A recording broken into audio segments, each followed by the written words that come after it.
Pwede po ba palakpakan po natin ang ating Panginoon? No? At welcome mo muna yung katabi mo, especially kung bago. No? So, welcome po namin kayo sa Galilean Christian Ministry and nagagalak po kami na makasama po kayo. So, inaaya ko po kayo lahat na tumayo. Pwede po ba tayong tumayo? As we read yung verse natin. No? Sige po.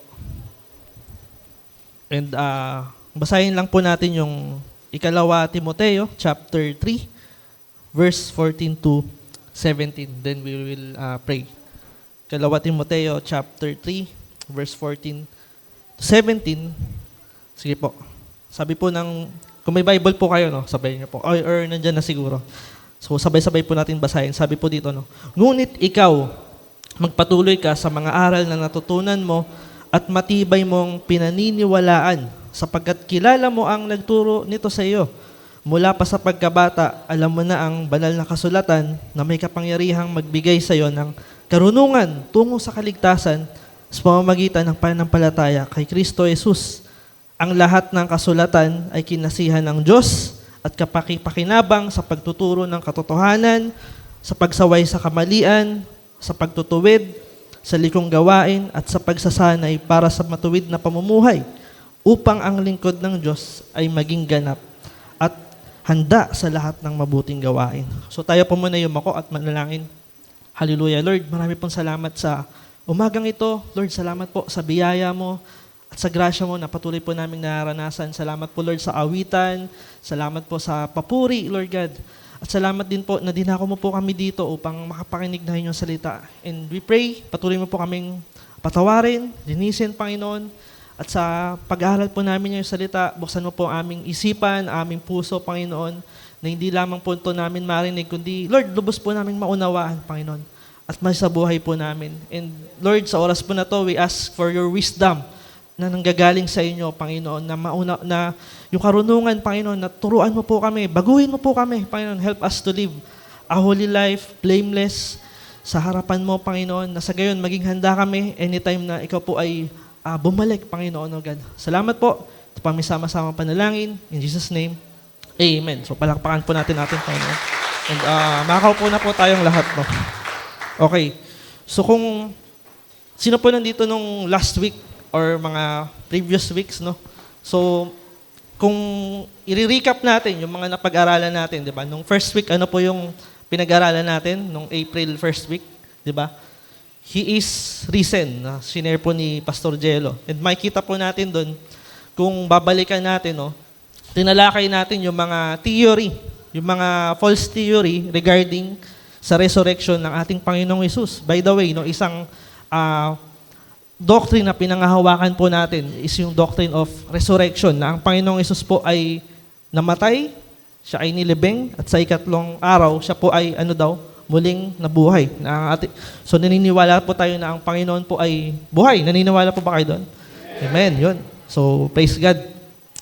And hindi lang po siya buhay, no, kundi patuloy siyang gumagawa sa buhay natin. At di lang po yun, kundi siya ay babalik. Siya po ay babalik. And last week, no, pinag-aralan po natin, sinare po ni Pastor Ray is free access to the throne of God. So malaya na daw tayong makapasok sa trono ng Diyos. So, pag binasa nyo po yung Book of Hebrews, bakit po? Kasi po, during Old Testament, ang nakakapasok lang sa throne ni God ay sino lang? Piling tao lang, no? Yung mga priest, yung mga high priest, no? Pero ngayon, hindi lang sila, kundi lahat na tayo. Lahat ng nanampalataya sa ating Panginoong Hesus. Kaya nga sabi, no? Sino mang sumampalataya ay hindi mapapahamak, sabi ng John 3:16. Hindi magkakaroon ng buhay na walang hanggan. Pero kung babalikan natin yun, no? Yung mga theory, yung mga verses, no? Papatak siya sa isang bagay. Kumbaga, naniniwala ba tayo sa salita ng Diyos? Or simple lang, no? Sa Bible. So, sino po ba yung naniniwala, no? Sa Bible? Okay, praise God. Kaya yung title po natin ngayon, pwede po pa-flash, is Can We Trust the Bible? Tanungin mo nga yung katabi mo, can we trust the Bible? Or mapagkakatiwalaan ba natin yung mga salita ng Diyos? Bakit po? Kasi kung babalikan natin, no, sa Book of Acts, makikita nyo po doon sa chapter 2 pa lang, no, yung mga mananampalataya daw, sila ay nagtitipon-tipon. And ano yung ginagawa nila? Di ba? Nag-worship sila kay Lord. Kahit dumaranas sila nung matinding paghihirap nung persecution. Ano pa, no? Sila yung nagsasama-sama, nagpipira-piraso ng tinapay, nagfe-fellowship sila. At hindi lang yun, no? Malinaw po doon sa Acts chapter 2, mababasa natin na sila po ay nag-aaral ng Word of God. At hindi lang po yun, no? Sabi nga doon, yung mga turo ng apostles that time, talagang mahigpit po nilang pinanghahawakan. At hindi lang po yun, no? Yung scriptures or yung law. Ano po ba yun? Yung mga sulat sa Old Testament, talagang inaaral nila na lahat ito ay patungkol kanino? Kay Jesus Christ. At makikita po natin sa 2 Timothy, ito po kasi yung isa sa malungkot na verses para sa akin. No? Bakit po? Kasi si Apostle Paul po, nililinaw po niya dito na sa huling sulat niya, by the way, 2 Timothy is part po ng prison epistle ni Paul. No? So ano ba yung prison epistle? Ibig sabihin, habang siya ay nakakulong sa kulungan, at by the way, iba po yung kulungan dati, no? Kasi yung kulungan ngayon, di ba? Rehas, no? Pag tinignan niyo po yung, inaral niyo po yung history, yung kulungan, Roman na kulungan is nasa ilalim ka ng lupa. Hindi lang po yun, no? Yung kamay mo, tsaka yung paa mo, nakatali. So, imagine niyo po, no? At hindi lang po yun, no? Hindi lang si Paul, maging yung mga unang mananampalataya, dumaranas sila ng persecution ng Roman Empire. So yun, so balik tayo, no? At dito nililinaw ni Paul na pag binasa niyo chapter 4 ng 2 Timothy, nililinaw niya, ako ay kukunin na, ako ay iaalay na, so ako ay mamamatay na. So kumbaga bakit po ba papatayin si Paul? Simple lang po, dahil sa pangangaral niya ng Word of God. And yung inaral ko nga yung history niyan, siya pala ay pinatay ng beheading. Bakit ano ba yung beheading, no? Pagpugot ng ulo. Bakit? Kasi si Paul po ay isang Roman Empire. At dahil siya ay Roman Empire, meron siyang privileges kahit siya ay papatayin na. So kasi, kumbaga hindi siya pinako sa krus. Kasi yung pagpako sa krus, binaverdict lang dun sa mga mahihirap or hindi mga Romano at the same time, mga magnanakaw. Kaya nga kung titignan natin, si Lord, di ba, pinako siya na hindi naman talaga dapat. Pero balik tayo sa verse natin. Andito nililinaw ni Paul, no? Para siyang may huling habilin. Eh. Nakakita na ba kayo nung Last Will Testament or huling habilin, di ba? So yun, makita niya, no? Sa lahat-lahat ng huling habilin na maibibigay niya, isa lang po yung binigay niya kay Timothy. At ano po yun, no? Panghawakan mo yung Word of God. Bakit? Dahil ito ay mabisa, maaasahan natin. At pag binasa niyo po yung scripture, simula Old Testament up to New Testament, nililinaw po doon, no? Ang salita ng Diyos ay buhay at mabisa, di ba? Kaya nga sabi ng Matthew 4:4, sabi ni Lord, di ba? Hindi lang sa tinapay nabubuhay ang tao, kundi sa bawat salitang namumutawi sa Diyos. Sabi ng Psalms, no? Your word is a light to my path. And many more. Pero yun. Pero konting background lang. Pwede po pa next. Naglagay lang ako dito and pasadahan lang natin, no? So sinulat, makita niyo po dyan, no? Sa una, sinulat siya ni Paul, and alam naman natin, noong AD 64 to 67, during the reign of King Nero. Pag inaral niyo po yung history na yan, si King Nero, talagang nagpasa siya ng batas, no? Na talagang usigin, hanapin, patayin, magbahay-bahay yung mga Roman Empire. Kaya si Paul, bago siya makakilala sa Panginoon, ano siya? Maano nyo ba yung kung sino si Paul? Siya ay si Saul, no? Na taga-usig ng mga mananampalataya. At nung sinusulat niya to, sa sa pangalawa dyan, no, makikita natin, siya ay nakakulong and likely awaiting execution. So nag-aantay na lang siya ng execution niya. So yun. And dito, hindi lang po yun, no? Sabi sa pangatlo, many believers had abandoned Paul. Nung nakakulong na siya, imagine niyo po, nung mga pinangaralan nila ng Word of God, yung mga na-reach out nila ng mga syudad, so lahat-lahat, no? Maraming mananampalataya, iniwan na nila yung faith nila kay Jesus Christ. So bumalik na lang sila sa, siguro dati nilang pamumuhay, sa dati nilang faith. Bakit po? Because of persecution. And ano po yung makikita natin sa history na yan, no? Simula pa lang nung una hanggang ngayon, ang mga mananampalataya po ay designed to persecute. Sabi nga ni Lord, no? Kung ano yan, yung Sino mang umibig sa akin, kailangan niyang iwan yung ano niya, yung sarili niya. So yun, yung mga pangarap, etc. No? At sabi rin no ni Paul sa ibang letters niya, no, yung sino man daw nagnanais sumunod sa Panginoon ay uusigin, no? And sino ba sa inyo yung nakaranas ng mga ganun, no? Persecution, diba? Sa family, sa work, diba? And many more. Tapos pang-apat, ito po yung naging problema, malaking problema nung time po na to, no? Sabi diyan, maraming mga false teachers yung nag-arise. At nung nag-arise sila, mga nagsulputan sila, nag-i-spread sila ng error in church. So, nagigets nyo po, no? Hindi lang maraming umaalis, marami rin nag-a-arise na mga maling nagtuturo ng Word of God. So, binabaluktot nila and many more, no? At kung titignan natin, no, yung panahon ba na to, nangyayari din ba yun sa panahon natin? Di ba? Makikita natin, di ba? Hanggang ngayon, di ba? Marami pa rin nag-a-arise na mga maling false teachers. At sabi nga nung prof namin, hanggat di pa bumabalik si Lord, marami at marami pang mag-a-arise na mga false teaching. Kaya napakahalaga po na panghawakan natin yung salita ng Panginoon. And then sabi nga dito, yung huling letter ni Paul, nakapokus po siya sa leadership, sound doctrine, and faithfulness in the ministry. Yung pagiging tapat, yung pagpapatuloy. Bakit po? Kasi kung Christian po tayo, kung talagang totoong tumanggap po tayo sa Panginoon, makikita natin, no, hindi talaga smooth yung buhay Kristiyano. Sabi nga nung isa, akala ko pag tinanggap ko si Lord, smooth sailing lahat eh. Yung puro blessing na eh. Hindi pala. Puro persecution pala yung mararanasan. No? Pero alam niyo po, part po yun dahil tayo po ay tinawag ng Diyos. Amen po. So yun. So naglista lang ako ng mga famous heresies nung time po na nung mga apostol. At yung iba dito, nag-exist din nung time ni Jesus. No? So sabi dyan, at totoo yung sinabi ni Paul, no, na maraming mag-a-arise na mga false teacher. So, unahin ko lang po to, no. So, makikita niyo po dyan yung word na Gnosticism, Antinomianism, Docetism, Judaizers, Prosperity, Arianism.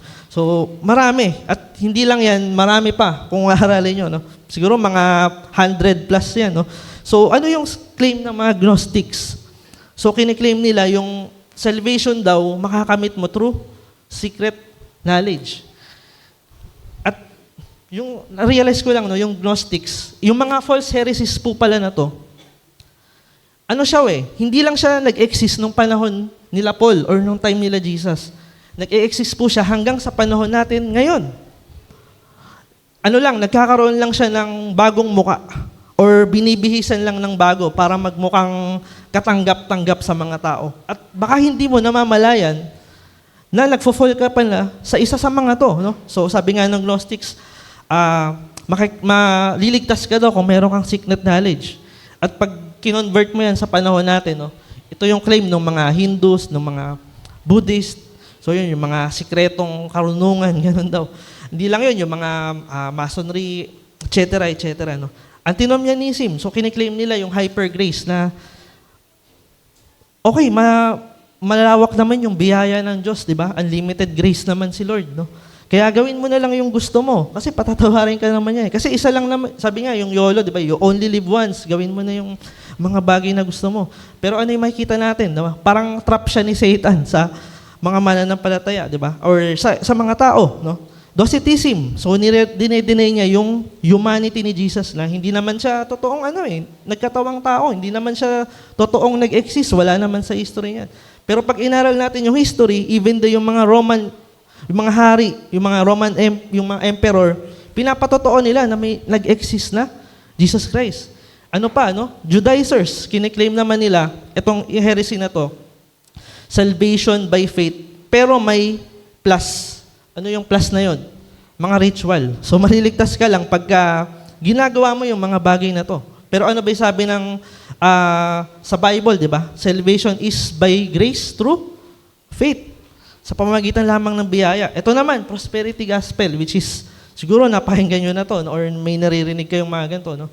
Ang pinofront nila is yung pagbibigay, no? Yung magbigay ka ng magbigay para pagpalain ka ni Lord. Which is siguro, at the other side, okay naman, maganda naman pakinggan. Pero kung aaralin natin yung Bible, parang mali pa rin, no? So yun, sabi nga nung isang prosperity na narinig ko, kaya ka di pinapagaling nyo kasi di ka nagbibigay, may mga ganun pa, no? Arianism, ano to? Denial of Jesus' divinity. Na okay, si Lord, nag-exist naman, siya ay tao, okay, nagkatawang tao, pero siya ay tao lang, no? So yun. And makikita natin sa panahon natin, existing pa rin, di ba? Maraming mga religions nagkiklaim na, si Lord, ano lang yan, tao lang yan. Sabi nga, yung front nila, si Christ, pero si Christ, ano lang, mababa, ano? And syncretism, Christianity mixed with idol worship. So kumbaga, yes, Kristiyano ka, pero dapat meron kang mga gantong bagay. So ano yun? Yung mga anting-anting, yung mga ganun. No? So yun. Or yung mga, dapat meron kang gantong bato, yung mga ganun. Or hindi, sabi dyan, idol worship, yung mga, kailangan meron kang gantong rebulto. Basta ganun, no? And nag-exist ba to sa panahon natin? Yes, malinaw na malinaw. Kaya nga, napakahalaga po, no, na alam natin, hindi lang natin alam, kundi pinangahawakan natin yung salita ng Diyos. So, tanong ko lang, no, bago po tayo mag-proceed, sino po sa inyo talaga yung merong sariling Bible sa inyong, sa sarili nyo? Ayun. So, yun. Praise God, no? And I hope na wala lang tayong Bible, kundi talagang binabasa natin, pinangahawakan natin. Kaya nga yung topic natin, can we trust the Bible? Maaasahan po ba natin? And naalala ko, no, yung Lifeway Research, naglabas sila ng survey, no, na sa loob daw ng church, 30% lang daw yung talagang nagbabasa ng Bible. So yun, ito po yung nakakalungkot, no, based sa research nila. And sabi dyan, no, yung 30% na yan, yung color blue, daily. Yun yung Bible reading frequency among churchgoer. So sa isang congregation daw ng church, malaki daw yung possibility na 30% lang yung nagbabasa ng Bible araw-araw, no? Pero siguro mamaya na natin tuloy yan. Sabi po dyan, no, ano ba yung Bible, no? So, pag hinala nyo yung Bible, pwede pa, previous. Or ano ba yung kabuoang theme ng Bible, no? By the way, ang Bible po ay sinulat ng 40 authors. So, ilan daw? 40, no? So, ano po yan? Both Old and New Testament. And sabi dyan, no, in 3 languages. So, ano yung mga yon? Yung mga Hebrew, Aramaic, Greek. At ito po ay nalimbag sa 3 continent, which is yung Africa, Europe, and Asia, no? At ito ay sinulat around 1,600 years. Kaya kung titignan po natin, no, simula Genesis pa lang, up to Revelation, up to the last writings of Paul, makikita natin na meron lang siyang iisang unified theme. At ano po yun, no? Sabi po dyan, no, yung redemptive plan through Jesus Christ. Kaya pag binasa nyo po yung Bible, parang meron lang siyang parang umiikot lang siya sa 4 na bagay. Ano po yun, no? Yung creation, which is makikita sa Genesis, and after po nun, yung fall, no? Yung pagkahulog sa kasalanan. At makikita natin na from that moment up to our time, di ba? Sobrang lumaganap yung kasalanan, yung kasamaan. To the point na parang sabi nga sa Isaiah, wala nang lunas yung tao, di ba? At makikita natin yung word na redemption. At makikita po natin ito sa katauhan ni Jesus Christ. And last, yung restoration. So, nakukuha niyo po, nakakasunod po ba? Yun. Kaya pag binasa niyo po yung Bible, no, makikita po natin, sa umpisa pa lang, up to end, ito po ay patungkol sa redemptive plan. Nino daw? Ni Jesus Christ. Kaya nga, pag binasa niyo yung Genesis pa lang, Exodus, Leviticus, Deuteronomy, and so on, up to the last dot ng Bible, makikita po natin doon, no, yung foreshadowing kaninino? Ni Jesus Christ. Kaya, for example, bigyan ko po kayo ng example, Genesis chapter 3, di ba? Ano po yung makikita na sa Genesis chapter 3 ba yun? Or 4, no? Yung nahulog sa kasalanan sino? Si Adan at Eva. Di ba? Yung unang tao. Ano po yung ginawa ni Lord? Di ba? Of course, pinaalis sila dun sa Garden of Eden. Pero, makikita natin, di ba, na-realize nila na hubad sila. Ang ginawa ni Lord, no, pumatay siya ng isa, sabi dun sa verse, pumatay siya ng hayop. At ano po yung ginawa doon sa hayop? Yung balat nun, binihis sa kanila. Kumbaga, binihisan pa rin sila ni Lord. At makikita natin, doon pa lang, gospel na. Alam mo po kung bakit? Kumbaga, foreshadowing po yun ang gagawin ng ating Panginoong Hesus. So yun, bakit? Kasi, sino ba yung namatay para sa kasalanan natin? Sino? Si Jesus Christ. At makikita po natin, di ba? Sabi nga sa Isaiah, yung robe niya, sabi sa Hebrew, yung damit niya, which is represents yung kalinisan, yung holiness, binihis sa atin. Kaya tayo, malinis na po tayo, di ba? And sabi nga ng Isaiah, yung kasalanan natin, kinalimutan na ng Diyos. Kung paano binato yung isang bato sa lawa. So parang ganun, kinalimutan na yung kasalanan natin. Kaya nga next, sabi po dyan, we find Christ in all of Scriptures. Totoo po ba yan? Totoo po, no? Kaya nga po, pag binasa natin yan, sabi dyan, in Old Testament, He is predicted. So lahat po ng writings in the Old Testament, patungkol po to sa kanino? Sa ating Panginoong Hesus. In the Gospels, sa New Testament, makikita natin, He is revealed. So yun, makikita natin na talagang nag-exist siya. Makikita natin, siya ay nagutom, siya ay kumain, so yun. And makikita natin na siya talaga yung Son of God. In Acts, He is preached. Pinangaral siya ng mga apostles. So yun. In the epistles, or sa mga writings, at part po doon yung 2 Timothy na pinag-aaral natin, He is explained. And in Revelation, He is expected. Kaya kung babasahin talaga natin, uunawain natin yung Word of God, makikita po natin na nakaka-amaze. And from the beginning of time pa lang, talagang, sabi nga, yung Word of God, hiningahan ng Diyos eh. Makikita natin na talagang yung Word of God, siya mismo yung salita ng Diyos. So mamaya, aaralin po natin yan. And next, add ko lang to. Ito nakita ko lang sa social media. Makikita pala natin, King James Version pa lang, or isang pa lang to, isang Bible reference pa lang to. Makikita natin na meron daw 63,779 Bible connections. So, di ba nakaka-amaze? Kumbaga, Genesis pa lang up to Revelation, makikita po natin, na sila po ay magkakakonekta. So, yun. At hindi lang po yun, makikita natin na talagang ginaid ni Lord through His Holy Spirit yung mga author na to. And kung babalik nga po tayo sa survey kanina, pwede po pa next. Ito yung nakakalungkot eh. Diba? 30% lang yung talagang daily na nagbabasa ng Word of God. And the rest is frequent na lang. And nakakalungkot, baka yung iba sa atin, Sunday lang, ganun. So yun. Kaya kung pupunta po tayo sa sa verse natin, pwede po balik tayo sa 2 Timothy chapter 3 verse 16. Kung sinasabi po dito na ang lahat ng kasulatan ay kinasihan ng Diyos. So, note nyo po yun, kinasihan ng Diyos. At kapaki-pakinabang sa pagtuturo ng katotohanan, sa pagsuway sa kamalian, sa pagtutuwid sa likong gawain, at sa pagsasanay para sa matuwid na pamumuhay. Nung binasa ko po ito sa English, nakaka-amaze kasi iba yung translation niya. And ano po yung translation niya? Pwede po pa next. Sabi ng English Standard Version. Okay, sayin ko lang to.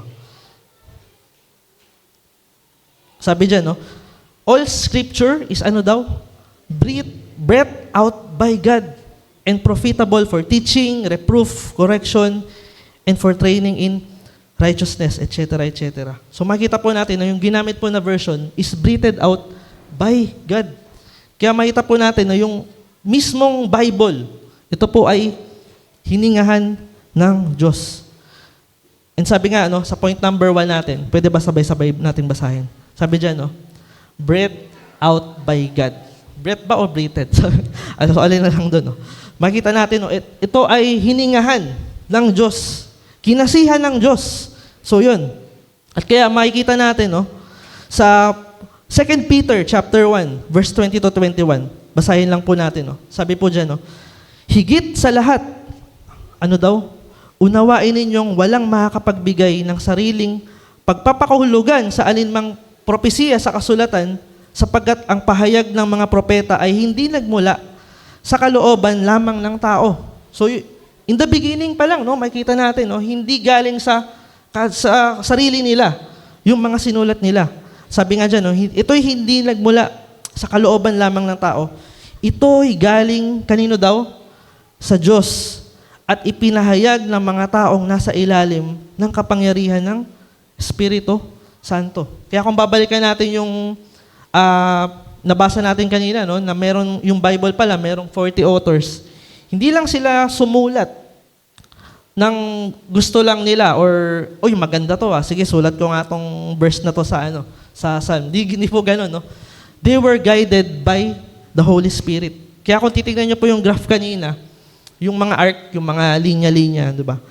Bakit kaya magkakakonekta? Ano, aksidente lang kaya yon? Or siguro na aksidente lang yun, di ba? Pero 63,000, di ba? Napakarami po nun.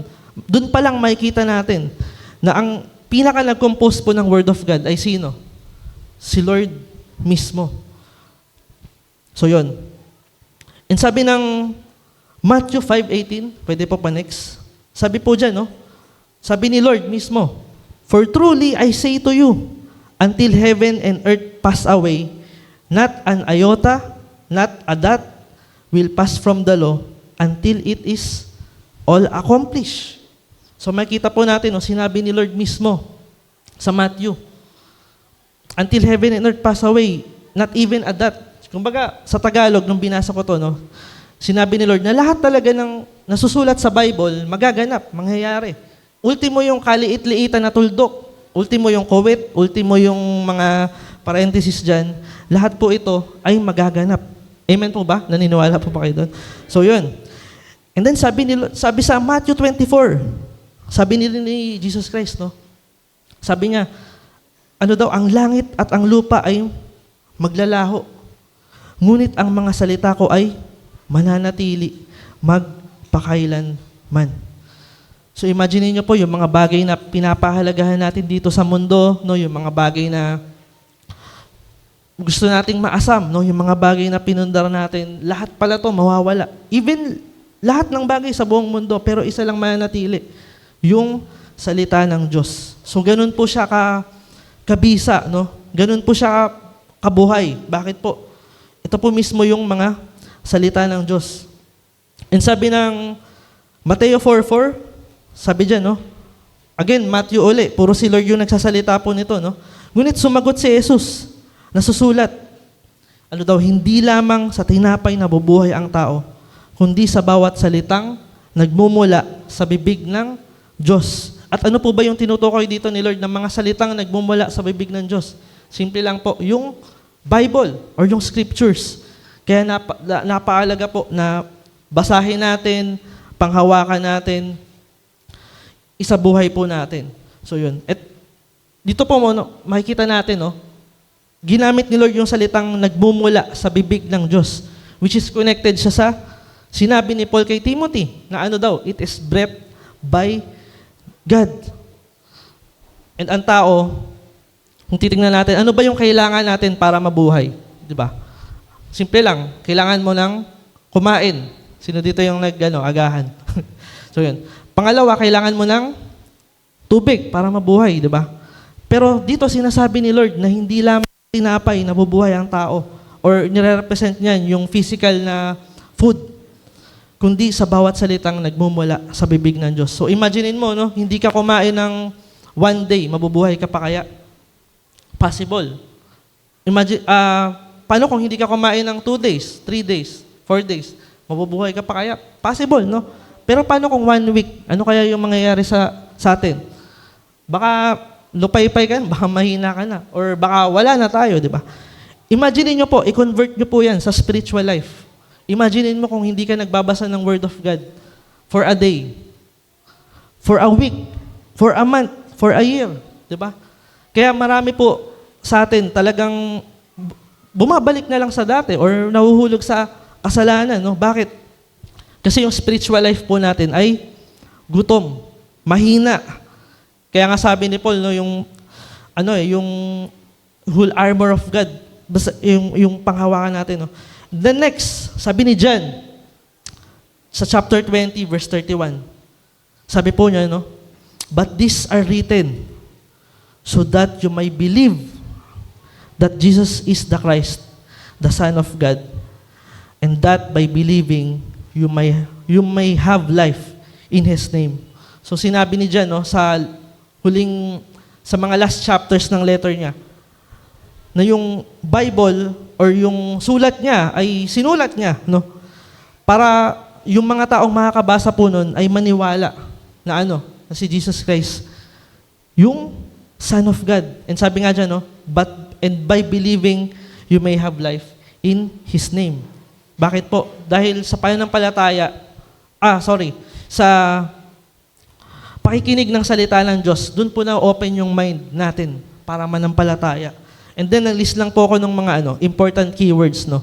Kung ano nga po ba yung Bible, pwede po pa-flash. So, inano ko na lang, no? Yan. Nakikita niyo po ba? So, ginawa ko na lang Siri para matandaan natin, no? Sabihin niyo nga Siri. Okay, no? So, yun. Gising pa. So, yun. So, ano po ba yung Bible? No? Ang Bible po ay, ito po ay sufficient. Sabihin nyo nga, sufficient. So, ano po ba yung meaning ng sufficient? No? Ito po ay, sa Tagalog, yung Word of God ay lubos or sapat. Ibig sabihin, walang labis, walang kulang, walang aksidenteng nalagay, walang sobra. So, yun. Kaya kung babasahin natin yung verse natin, no? sabi nga ni sabi ni Paul sa 2 Timothy chapter 3 verse 17, upang ang lingkod ng Diyos ay maging ganap at handa sa lahat ng mabubuting gawain. So ginamit niya yung word na ganap.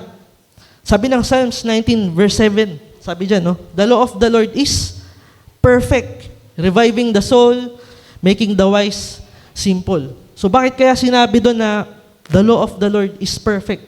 Kasi po, yung word of God, ang character po niya ay sufficient. Sapat po ito sa buhay natin. And then next, sabi dyan, inspired. Sabi nyo, inspired. So ano dyan? So ano yung meaning ng inspired, no? Sa Tagalog niyan, pag binasa natin yung 2 Peter chapter 1 verse 20 to 21, ito po ay malinaw na kinasihan ng Diyos. Sabi nga, no? Sabi ng 2 Peter, no? Ito'y sa bandang huli. Sapagkat ang pahayag ng mga propeta ay hindi nagmula sa kalooban lamang ng tao or sa sarili lamang nila, ito'y galing sa Diyos at pinahayag ng mga taong nasa ilalim ng kapangyarihan ng ng Holy Spirit. And then next, makikita niyo po dyan yung word na inerrant tsaka infallible. Sabi niyo nga, inerrant, yun. Nalito. Sabi ng Psalms verse 12, chapter 12 verse 6, the words of the Lord, it is pure words, like silver refined in a furnace on the ground, purified 7 times. Para daw siyang gold na pinadaan sa apoy ng 7 beses. At yun? Sabi doon, no? Pure words. Sa ibang salin nga yan, the law of the Lord is perfect. So yun, sabi dyan yung flawless. Makikita po natin sa ibang version. Ibig sabihin, yung word of God po ay wala siyang pagkakamali. And then, next word, sabi dyan, infallible. Ano po yung infallible? Sabi po doon, sa Tagalog yung infallible is para siyang katulad ng inerrant. Pero ang meaning niya, hindi nagkakamali or hindi nabibigo. Kaya pag binasa po natin yung Bible, hindi siya mali. Kumbaga, walang error. So yun. And sabi nga ng John 17:17, sanctify them by the truth, your word is truth. At yung kinakanta natin kanina, di ba? Yung one way. Ano sabi doon, no? You are the way, the truth, and the life. Si Lord mismo yung truth. Sabi ng Psalms 19 verse 17. Okay, naulit lang pala, no? The law of the Lord is perfect.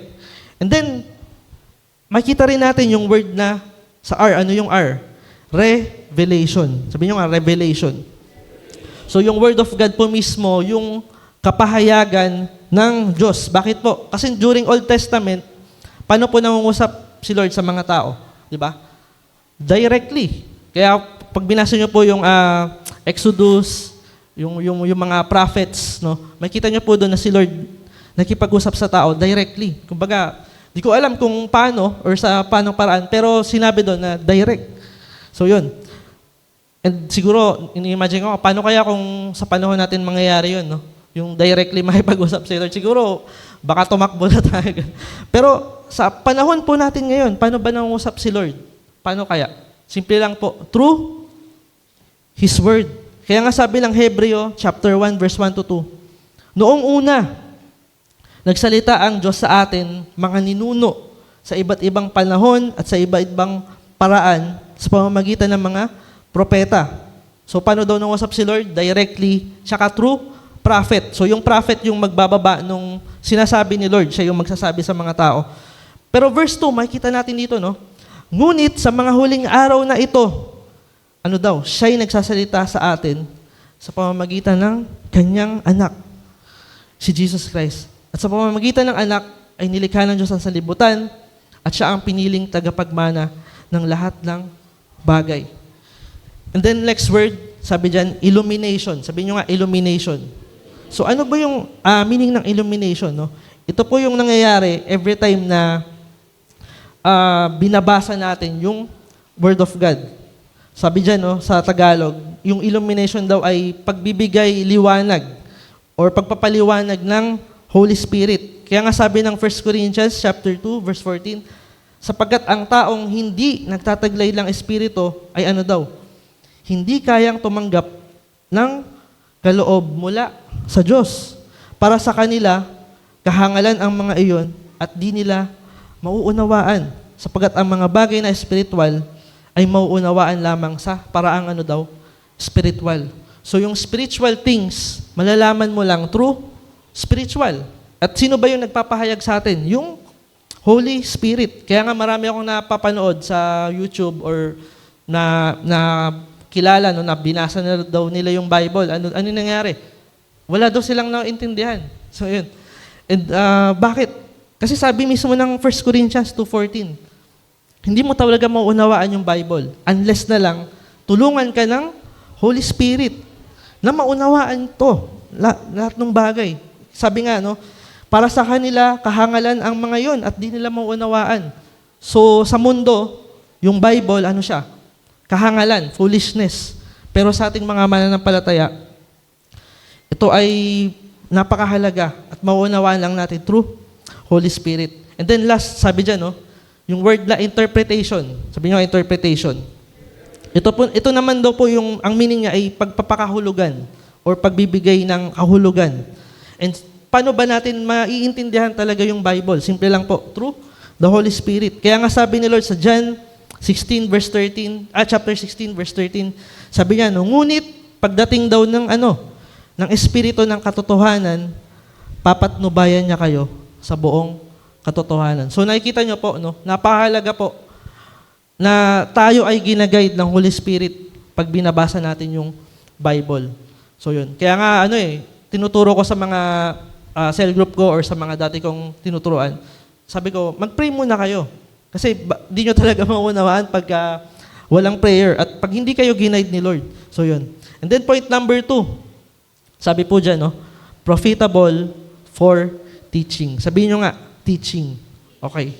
So yung Word of God, hindi lang siya yung very words ng Diyos mismo. Magagamit din natin siya sa lahat ng bagay, sa pagtuturo, sa pagtutuwid, etc., etc. Kaya pag binasa nyo po yung balik tayo sa verse natin, no? Sabi ng chapter 3, verse 16 to 17. Sabi dyan, no, ang lahat ng kasulatan ay kinasihan ng Diyos at kapakipakinabang sa pagtuturo ng katotohanan, sa pagsaway sa kamalian, sa pagtutuwid ng likong gawain, at sa pagsasalay sa matuwid na pamumuhay. Then verse 17, upang ang lingkod ng Diyos ay maging ganap at handa sa lahat ng mabubuting gawain. Kaya napakahalaga po na kabisado natin, inaaral natin yung Word of God. Sabi nga ng Hebreo, chapter 4, verse 12, ano daw yung Word of God? Ang salita ng Diyos ay buhay at mabisa, mas matalas kaysa alinmang tabak na sa magkabilay may talim. So imagine niyo po yun, no? Tinulad siya sa tabak na may talim. Ito'y tumatagos maging sa kaibuturan ng kaluluwa at ng espiritu, ng mga kasukasuan at buto at nakakaalam ng mga iniisip at binabalak ng puso. Kaya tanong ko po sa inyo, ang Word of God, ang Bible po ba ay offensive? Yes or no?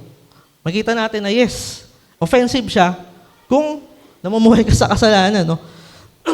Pero siya ay life sa ating mga mananampalataya. Kaya bakit pag pinreach mo yung Word of God sa labas, i-oppose ka agad? Bakit? Kasi ang Word of God ay offensive. Sabi nga niya, no, buhay at mabisa. So tumatago siya sa, hindi lang sa katawan, kundi sa kaibuturan ng kaluluwa. And then, sabi sa Titus chapter 2, verse 11 to 12, sabi po dyan, no, yung sa 12 na lang, sabi dyan, no, ito ang nagtuturo sa atin na talikuran ang makamundong pamumuhay at damdaming makalaman at mamuhay tayo sa daigdig na ito nang may pagpipigil sa sarili, matuwid at karapat-dapat sa Diyos. So it teaches us, it guides us. Sabi nga ng Psalms, no, 119, your word is a lamp to my path. So yung word of God is direction siya sa landas na lalakaran natin. Sabi sa 1 Thessalonica, chapter 2, verse 13. Ano po yung sabi dyan? Pwede po pa next. Sabi dyan, no? Kaya nga, palagi kaming nagpapasalamat sa Diyos sapagkat nang pinangaral namin sa inyo ang kanyang salita, hindi inyo ito tinanggap bilang salita ng tao, kundi bilang tunay na salita ng Diyos. At ang bisa nito ay nakikita sa buhay nyo ng mga sumasampalataya. Makita po natin, no, ang ganda ng sulat ni Paul sa mga taga-Thessalonians. Bakit? Kasi yung word of God na pinreach niya, ay hindi nila tinreat as salita lang ng tao. Tinreat nila to as the very words of God. Kaya nakita to sa buhay nila, na sila ay nabago talaga ng lubusan. And then Joshua 1:8, sabi po dyan, tuloy-tuloy lang basahin, sabi ni Joshua, sabi ni Lord kay Josue, huwag mong kaliligtaang basahin ang aklat ng kautusan. Pagbulay-bulayan mo iyon araw at gabi, upang matupad mo ang lahat ng nakasaad doon. Sa ganoon, magiging masagana at matagumpay ang iyong pamumuhay. Pag inaral niyo po yung context ng Joshua chapter 1, napakaganda po nito. Bakit? Kasi ito po yung time na namatay na si Moses. At hindi nila alam yung gagawin nila. Parang clueless sila. Yung iba, nagre-reklamo, ganito, ganyan. Pero sabi ni Lord, nung sasakopin na nila yung bayan ng Jericho, and by the way, yung Jericho that time, sobrang hirap niyang sakupin. Bakit po? Ano po kung bakit? Merong mga higante, may mga giants. And ano yung sabi ni Lord, no? Sa verse 8, hindi sila pinaghanda sa digmaan, no?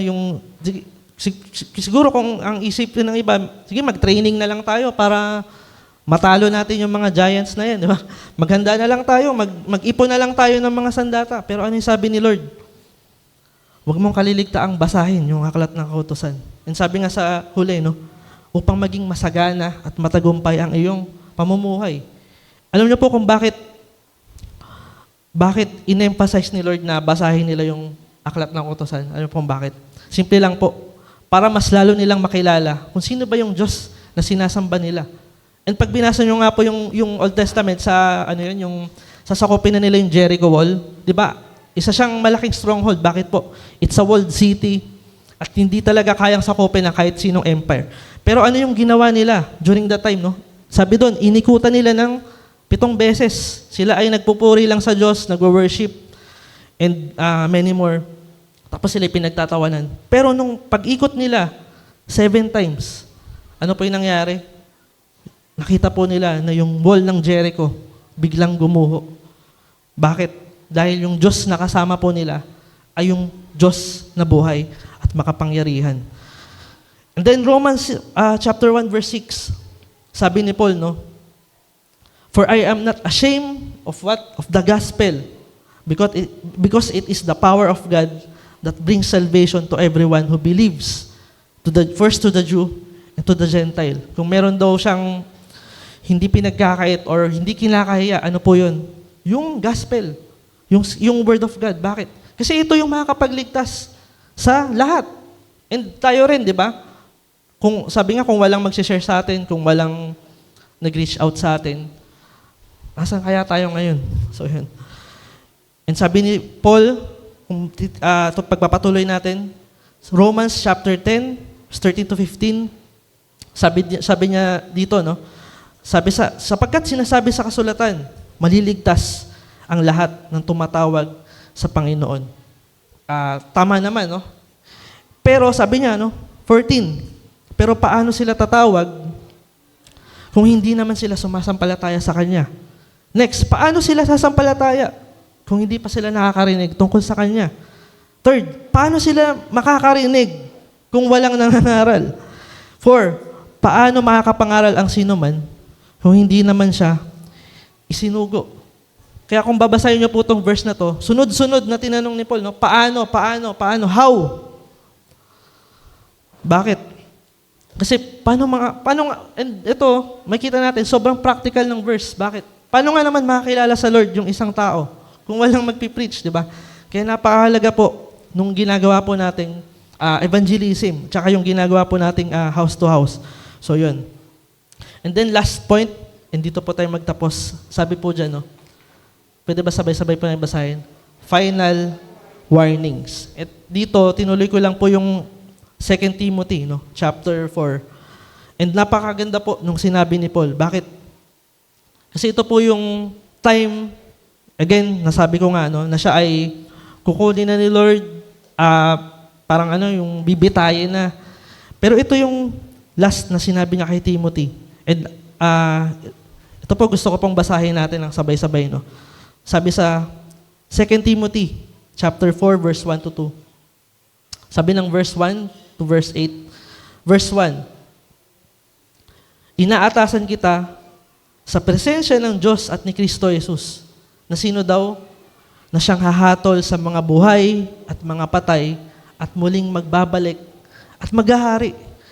Maging handa ka sa pangangaral ng salita ng Diyos sa anumang panahon. Ilantad mo ang mga maling aral, pagsabihan mo ang mga tao sa mali nilang gawain at patatagin ang pananampalataya nila sa pamamagitan ng matyagang pagtuturo. Pero bakit kaya sinabi ni Paul to kay Timothy, no? Makikita niyo po yung sagot sa next verse. Ano po ba yung sabi ng verse 3? Sabi po ng verse 3, sapagkat darating ang panahon na hindi sila makikinig sa wastong katuruan. Sa halip, susundin na nila ang kanilang hilig, maghahanap sila ng mga tagapagturo na walang ituturo kundi ang ibig lamang nilang marinig. Hindi na sila makikinig sa katotohanan, sa halip ay ibabaling ang kanilang pansin sa mga katang-isip. At ito po makikita natin, na existing sa panahon natin ngayon. Bakit? Alam niyo po ba, sabi nga ng prof namin, mas mahirap mag-pitch sa panahon natin ngayon. Bakit? Kasi yung mga tao, kung ano na lang yung gusto nilang mapakinggan, doon na silang makikinig. Sabi nga, pag yung English nito, yung itching ears, yung kung ano lang yung nakakiliti sa tenga nila, yun na lang yung pakikinggan nila. And ito po ay, sabi nga, final warning, na baka ikaw or yung katabi mo, isa na pala sa next victim. So ano po yun, na talagang tatalikod na lang. At tuloy po natin, verse 5. Ngunit ikaw, maging mahinahon ka sa lahat ng oras, magtiis ka sa panahon ng kahirapan. Gampanan mo ang tungkulin ng isang mangangaral ng magandang balita at tuparin mo ng lubos ang iyong paglilingkod sapagkat dumating na ang panahon ng pagpanaw ko sa buhay na ito. Ako'y mistulang isang handog na ibubuhos sa dambana. So dito namamaalam na po si Paul, no? Pero sabi niya, verse 7 to 8, tuloy natin. And dito po tayo magtapos. Pinagbuti ko ang aking paikipaglaban, natapos ko ang dapat takbuhin, at nanatili akong tapat sa pananampalataya. Kaya naghihintay sa akin ang koronang gantimpala para sa mga namuhay ayon sa kalooban ng Diyos. Sa araw na yon, ang Panginoon na siyang makatarungang hukom ang siyang magpuputong sa akin ng korona na hindi lamang sa akin, kundi sa lahat ng nananabik sa kanyang pagbabalik. So nananabik na po ba tayo sa pagbabalik ni Lord? But ito po yung final warning, no? Kung hindi po natin pangahawakan yung salita ng Diyos, kung hindi po natin talagang hindi lang basahin, kundi ipamuhay or treat it as the very words of God, may hirapan po tayo. Or worse, baka ma-fall tayo sa trap ni Satan. No? Baka bumalik ka lang sa dati. Kaya yung practical step po na sinulat ko sa bandang huli, sabi dyan, no? Pwede po pa next. Read the word, obey the word, and preach the word. Kaya ang ganda nung sinabi ni Paul, no? Sabi niya, preach the word, napapanahon man o hindi. Napapanahon man o hindi. Lagi niyo po tatandaan. Kaya nga, pag may mga patay, no? Ano po yung ginagawa natin? Pinipreach natin yung gospel. Bakit po? Para maraming makarinig, makakilala. Pagka may birthday, ano ang ginagawa? Word of God pa rin, di ba? Pagkasal, gospel pa rin. Napapanood man o hindi, kailangan po natin i-preach yung word of God. Pwede po ba tayong tumayo as we pray and as we end this topic or message?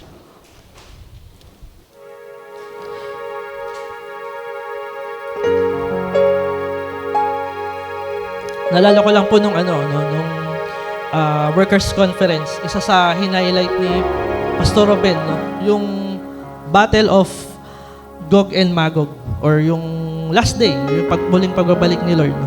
And nakaka-amaze, no? Kasi isa yung nasama sa highlight. And pag inaral nyo po kasi yung Bible sa Book of Ezekiel tsaka Book of Revelation, isa sa sign daw na malapit nang bumalik si Lord, of course sa Matthew 24, di ba? Pero isa daw sa sign na malapit nang bumalik si Lord is yung pagtuyo nung ilog, nung Euphrates River. And then may sumagot doon na isang tao. Sabi niya, parang sinusubaybayan niya rin, no? Tapos sabi niya, parang possible daw na 2040, lubusan na siyang matuyo. Bakit po hinighlight kaya yun? Kasi yung Euphrates River, gagamitin siya ng kaaway ng Israel para dun dumaan. Tapos, magkaroon ng malaking digmaan in the last days. Pero nung iniisip ko yun, no? 2040, parang ang lapit na nun, di ba? So, di po ako prophet or bawag siya pong Pero, kung titignan natin, no? Hindi lang tayo nasa last days. Nasa last hour na po tayo na malapit nang bumalik si Lord. Pero ang tanong, handa na ba tayo? Or hindi lang po handa, no? Kundi nalalabik na ba tayo? Or pinaka-important question, totoo ba talaga yung pananampalataya mo sa Panginoon? No? At napakalaga po na yung Word of God talagang panghawakan natin. No? So sige po, tayo po yumuko at manalangin. Lord, hallelujah, Panginoon. Lord, salamat po sa umaga pong ito. Salamat po, Lord, sa mga salita mo, Panginoon. At salamat din po, Lord, dahil alam po namin na nasa last days na po kami at malapit ka na pong bumalik, Panginoon. But Lord, there are warnings na nakita nga po namin na marami po yung tatalikod, marami yung papakinggan nila, yung gusto nilang marinig, Panginoon. But Lord, help us na panghawakan po namin na inyong mga salita, Panginoon. Help us, Lord, na to read your word daily, Panginoon. At mamuhay po kami ayon dito, Panginoon. Lord, kung meron man pong mga humahad lang or may mga pagkukulang man po kami kung bakit di po kami nakapagbasa na inyong salita, Lord, patawarin mo po kami, Panginoon. At bigyan mo po kami ng kauhawan sa inyong mga salita, Panginoon.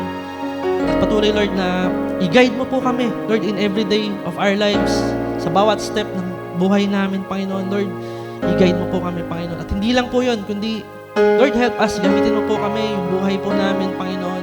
Sinusuko po namin sa inyo ito. Gamitin mo lamang po kami to share your word of God, Panginoon. Sabi mo nga po, napapanood man o hindi, Lord, ipangaral namin yung salita. Nasang lugar man kami, Lord, ipangaral namin yung salita, Panginoon. Dahil ito lang po yung, sabi nga, yung it has the power to save, Panginoon.